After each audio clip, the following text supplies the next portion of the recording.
Esta es una producción de Grupo Fórmula.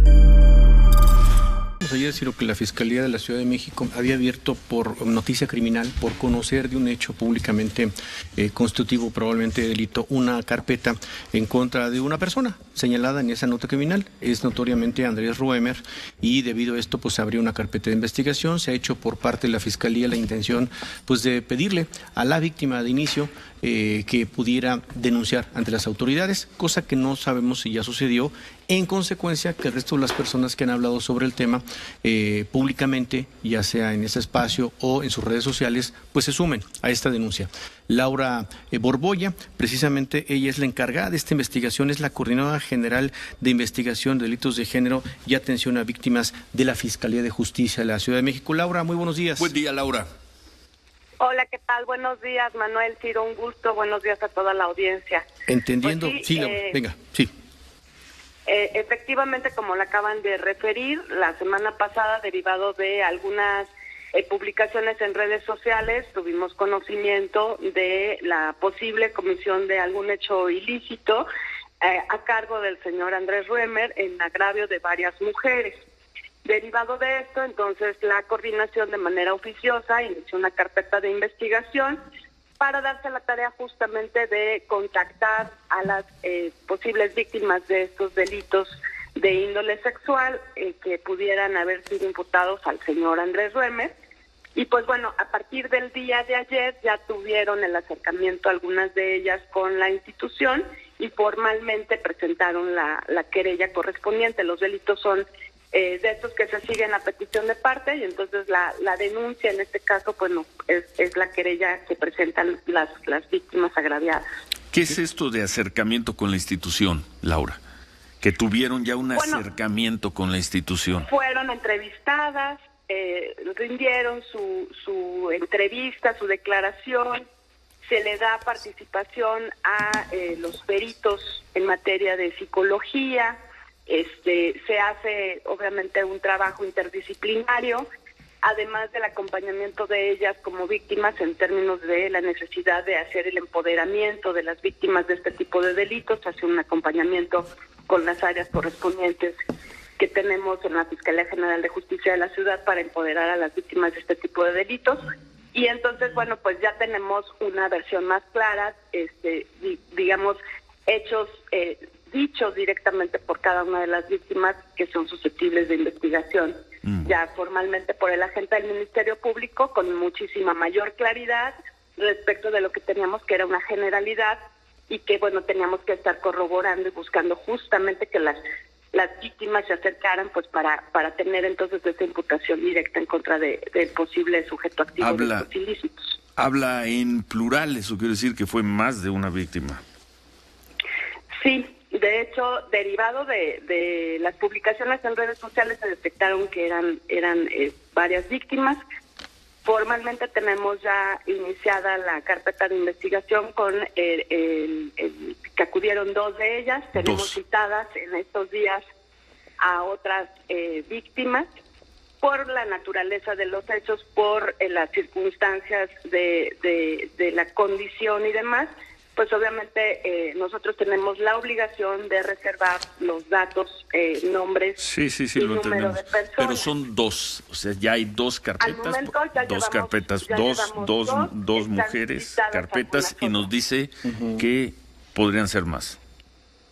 Así es. ¿Tienen más citas, fiscal? Buen día. ¿Ustedes buscan a las mujeres o las mujeres tienen que llegar a la fiscalía?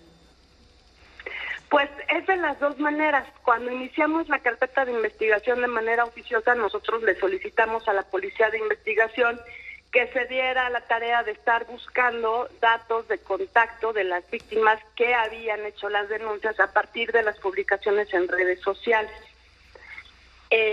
Hicimos también una estrategia con la Dirección General de Comunicación Social de la institución, haciendo del conocimiento a la opinión pública a través de la cuenta oficial del Twitter de la Fiscalía General de Justicia, que se había iniciado con una carpeta de investigación derivado justamente de lo que aparecía en las redes sociales, que para nosotros es una noticia criminal.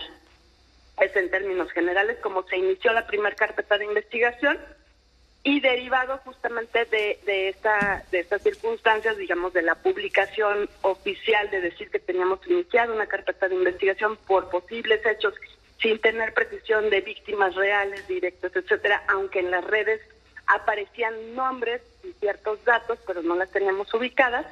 Entonces fue que varios de los medios de comunicación les dieron voz a varias de las víctimas y a su vez ellas se acercaron a unas instancias gubernamentales como es la CONAVIM, otras directamente a la Fiscalía de Delitos Sexuales, que es quien conoce en concreto de estas investigaciones, y otras directamente con su servidora. Entonces, bueno, así es como, digamos, es de ida y de vuelta, ¿no? Nosotros, por un lado, las buscamos a través de las redes sociales y, por otro lado, también los medios de comunicación ayudaron mucho en el acercamiento con otras de las víctimas y otras llegaron directamente con las autoridades. Y entonces, Laura, me imagino tratar de definir el delito, ¿no? Si es violación, intento de violación, agresión sexual, por definir todavía todo esto según lo que ellas denuncien.